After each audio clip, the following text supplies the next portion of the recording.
Reçois de moi le parfum qui t'est dû, la beauté de ton nom, mon âme est perdue. Je veux n'être qu'à toi. Jésus, je t'aime. Que toute la création écoute la parole de Dieu. Humanité tout entière, viens au pied du maître pour ton instruction. Bien-aimés, petits et grands, enfants, adolescents, adultes et aînés, quelles que soient tes difficultés, seule ton obéissance à l'Éternel te guérira. Écoute, accepte et applique-toi donc pour ton épanouissement. Rien n'est plus sain que le sang du pardon. Je veux n'être qu'à toi. Soyez les bienvenus sur cette chaîne, la voix de l'Éternel Dieu, qui a pour thème, il est plus que ce prophète, notre sauveur. Le troisième texte de cette semaine est tiré du livre de 2 Rois, en son chapitre 5, du 7e au 17e verset. 2 Rois 5, 7 à 17. Méditons la parole de Dieu. 2 Rois 5, 7 à 17. Après avoir lu la lettre, le roi d'Israël déchira ses vêtements et dit, suis-je un Dieu pour faire mourir et pour faire vivre? Qu'il s'adresse à moi afin que je guérisse un homme de sa lèpre. Sachez donc et comprenez qu'il cherche une occasion de dispute avec moi. Lorsqu'Élisée, homme de Dieu, apprit que le roi d'Israël avait déchiré ses vêtements, il envoya dire au roi, pourquoi as-tu déchiré tes vêtements? Laisse-le venir à moi et il saura qu'il y a un prophète en Israël. Naaman vint avec ses chevaux et son char et il s'arrêta à la porte de la maison d'Élisée. Élisée lui fit dire par un messager, va et lève-toi 7 fois dans le Jourdain. Ta chair reviendra saine et tu seras pur. Naaman fut irrité et il s'en alla en disant, voici, je me disais, il sortira vers moi, il se présentera lui-même, il convoquera le nom de l'Éternel son Dieu, il agitera sa main sur la place et guérira le lépreux. Les fleuves de Damas, l'Abana et le Papa ne valent-ils pas mieux que toutes les eaux d'Israël? Ne pourrais-je pas m'y laver et devenir pur? Et il s'en retournait et partit avec fureur.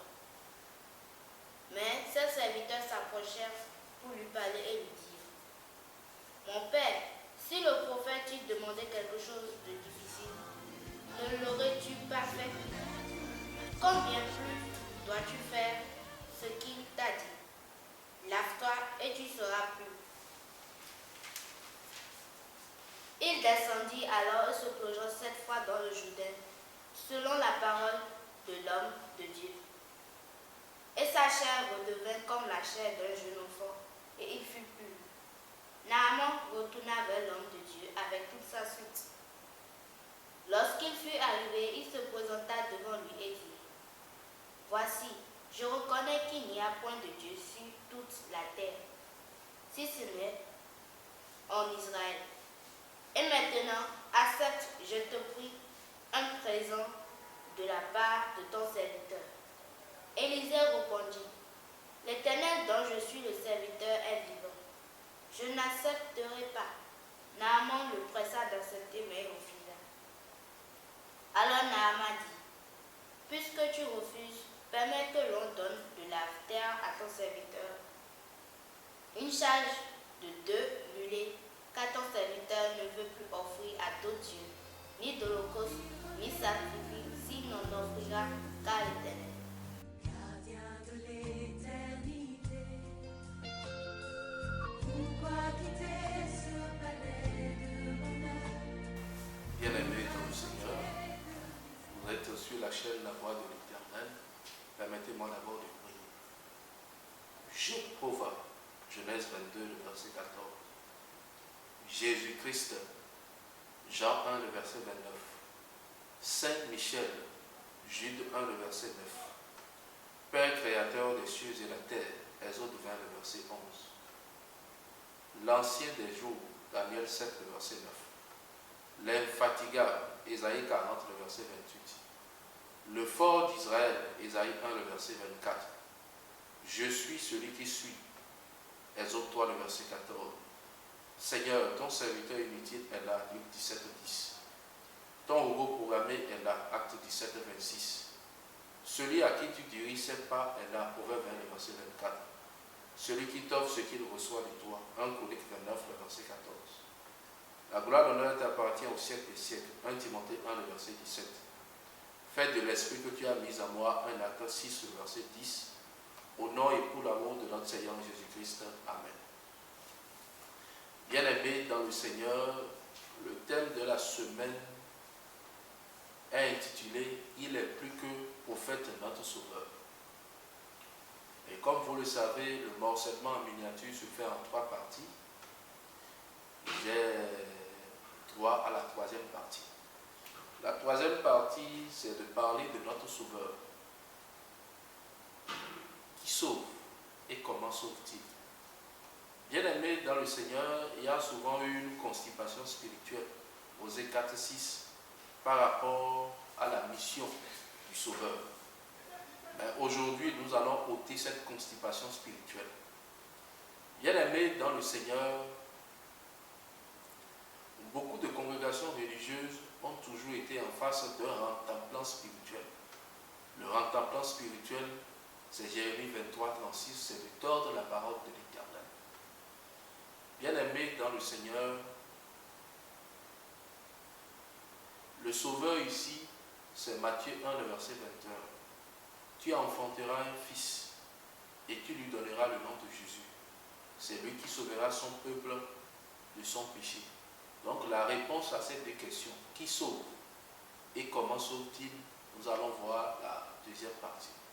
Celui qui sauve, c'est Jésus-Christ. Et il est là pour nous sauver de nos péchés.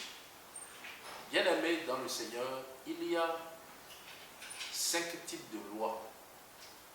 Et c'est dans ces 5 types de lois que nous pouvons déterminer le péché dont Jésus est venu nous sauver. Romains 8, 2 dit, la loi de l'esprit de vie m'a affranchi de la loi du péché et de la mort. Bien-aimés dans le Seigneur, Jésus est venu pour la loi du péché et de la mort. C'est pour cela que la Bible dit dans 1 Corinthiens 15, 22, tous meurent en Adam et tous revivront en Christ. Jésus-Christ n'est pas venu pour les choses de la chair. Et l'apôtre Paul a été clair en disant la chair et le sang ne peuvent pas hériter le royaume des cieux. 1 Corinthiens 15, 50. Donc Jésus-Christ est venu pour autre chose. Romains 5, 18 à 19. La Bible dit, comme par la désobéissance d'un seul homme, beaucoup ont été rendus pécheurs, de même par l'obéissance d'un seul, beaucoup seront rendus justes. Un seul nous a rendus pécheurs, et un seul est capable de nous rendre justes. Bien-aimés dans le Seigneur, en Adam, nous sommes tous morts spirituellement. Adam est le premier fils de Dieu le Père créateur. Luc 3, le verset 38. Au départ de la création, la Bible dit que Dieu avait créé Adam à son image. Genèse 1, 27. Comment est Dieu pour que Adam soit créé à son image? Jean 4, 24, Dieu est esprit. Donc au départ, Dieu avait créé Adam à l'image esprit. Maintenant, Dieu voulait qu'il puisse dominer sur les oiseaux et les animaux des champs.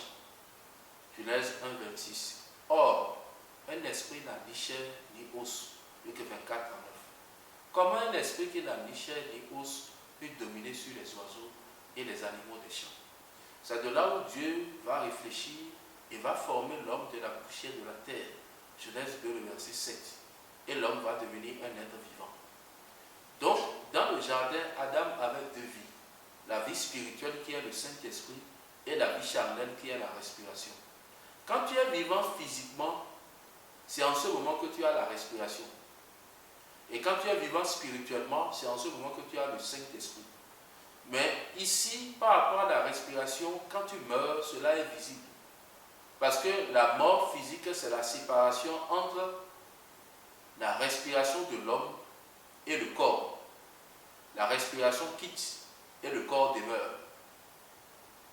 Mais par rapport à la mort spirituelle, c'est le fait que quelqu'un n'a pas l'esprit de l'Éternel. Donc, dans le jardin, Adam avait deux vies. Et Dieu avait dit, dans Genèse 2, le verset 17, « Tu ne mangeras pas l'arbre de la connaissance du bien et du mal. Le jour où tu en mangeras, tu mourras. » Nous voyons que dans Genèse 3, 6, Adam et Ève ont mangé l'arbre de la connaissance du bien et du mal. Mais ils ne sont pas morts le même jour. Genèse 5, le verset 4 à 5 nous dit qu'ils ont vécu après ces jours plus de 800 ans. Dieu est-il un menteur? L'homme 23, 19 dit que Dieu n'est point l'homme pour mentir, ni le Fils de l'homme pour se repentir. Hébreux 6, 18 nous dit qu'il est impossible que Dieu mente. Titre 1, le verset dit que Dieu ne ment point. Bien-aimé dans le Seigneur, Dieu, lui, il est esprit. Jean 4, 24. Dieu n'est pas charnel. La mort dont parlait Dieu, c'est la mort spirituelle. En réalité, dans le jardin, Adam avait perdu l'esprit de l'Éternel. Et ça a été le premier péché de l'humanité, ce qui est intitulé le péché spirituel. Donc, en Adam, nous sommes tous morts spirituellement. C'est pour cela qu'on dit que comme par un seul homme, le péché est entré dans le monde, de même par un seul homme, la justice de Dieu s'étend. Romains 5, 18 à 19. Donc, le problème du péché spirituel n'est pas un problème qui te concerne. C'est un problème entre Adam et Jésus-Christ. Tu nais du ventre d'une femme, tu hérites de cela gratuitement. Et Jésus-Christ aussi te sauve gratuitement. Voilà l'histoire du péché spirituel. Maintenant, bien-aimés dans le Seigneur, nous sommes nés pécheurs spirituels et nous sommes bons pour l'enfer. 1 Corinthiens 4, 20 dit, le royaume des cieux ne consiste pas en paroles mais en puissance. Donc le royaume des cieux, ce n'est pas les paroles. Ce n'est pas fais ceci, fais cela. Non. Ce n'est pas comme les congrégations religieuses nous demandent de faire des choses. Non, ce n'est pas pour ce péché-là. Mais le royaume des cieux, c'est une question d'esprit. C'est une question de puissance. Et la puissance, c'est Acte 1, 8. C'est le Saint-Esprit. Maintenant, pour recevoir le Saint-Esprit, qu'est-ce qu'il faut? Et qui nous donne ce Saint-Esprit-là? Matthieu 18, 20 dit, là où deux ou trois sont assemblés en mon nom, je suis au milieu d'eux. Qui est au milieu de nous? Et pour faire quoi? Sophonie 3, 17. La Bible dit que Dieu est au milieu de nous pour nous sauver. Donc, en réalité, quand on dit que là où deux ou trois sont assemblés en mon nom, je suis au milieu d'eux, c'est-à-dire, Dieu est là pour pouvoir nous sauver.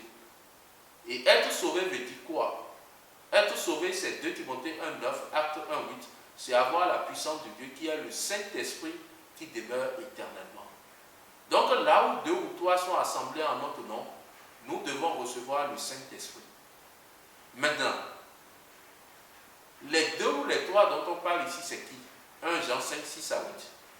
L'Esprit, l'eau et le sang. L'Esprit, Jean 4, 24, Dieu.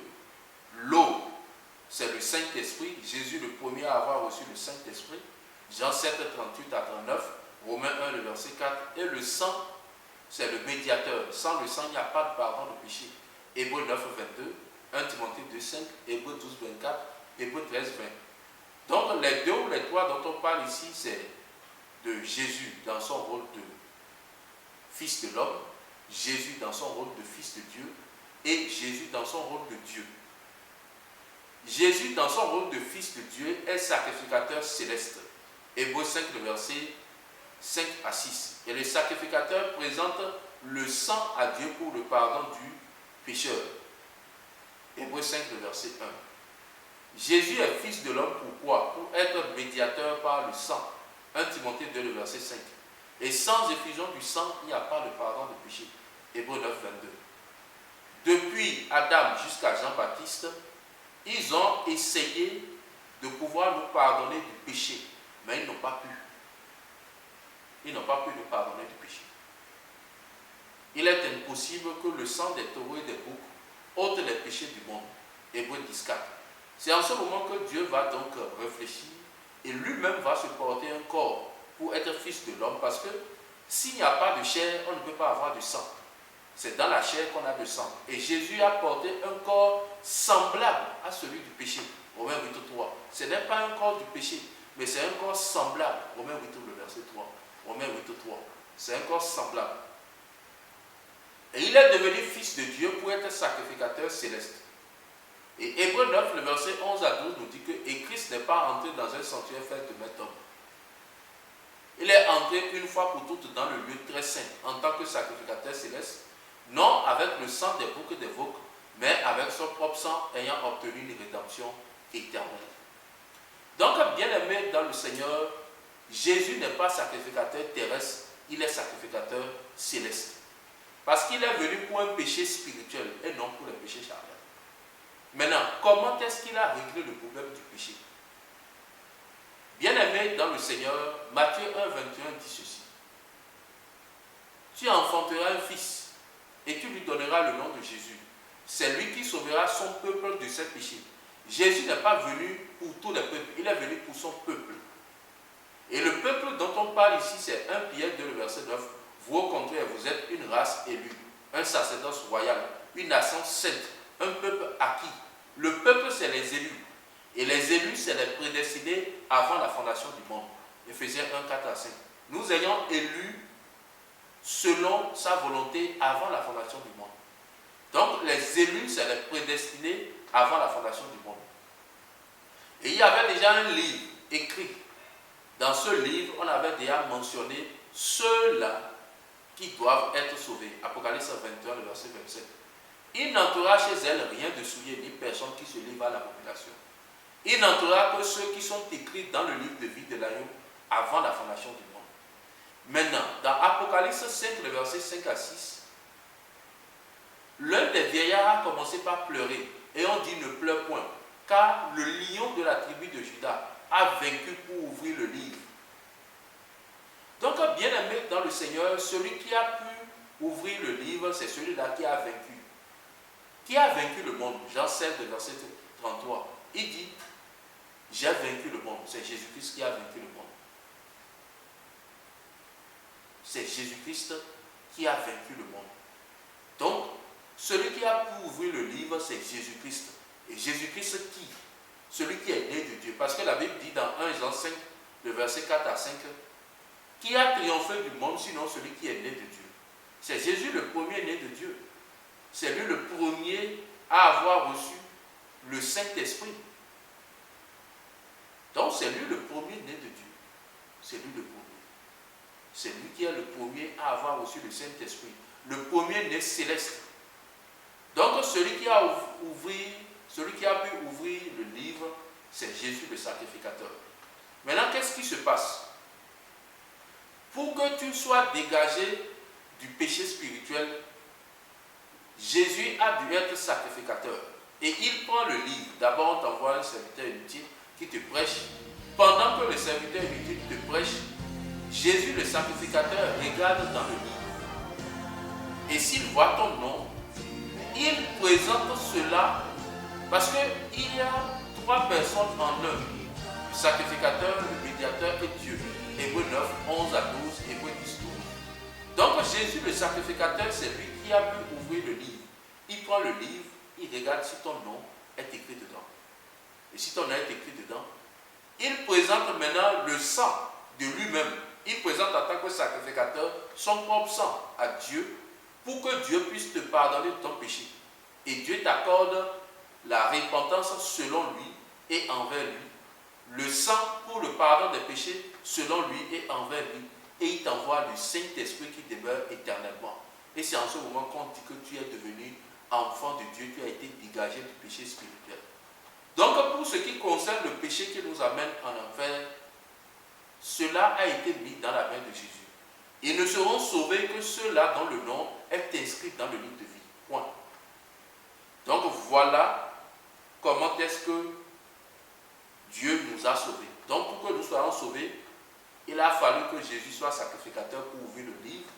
Et en ouvrant le livre, il regarde le nom de ceux-là qui sont inscrits dans le livre. Et en ce moment, il joue le rôle de sacrificateur, de médiateur et de Dieu.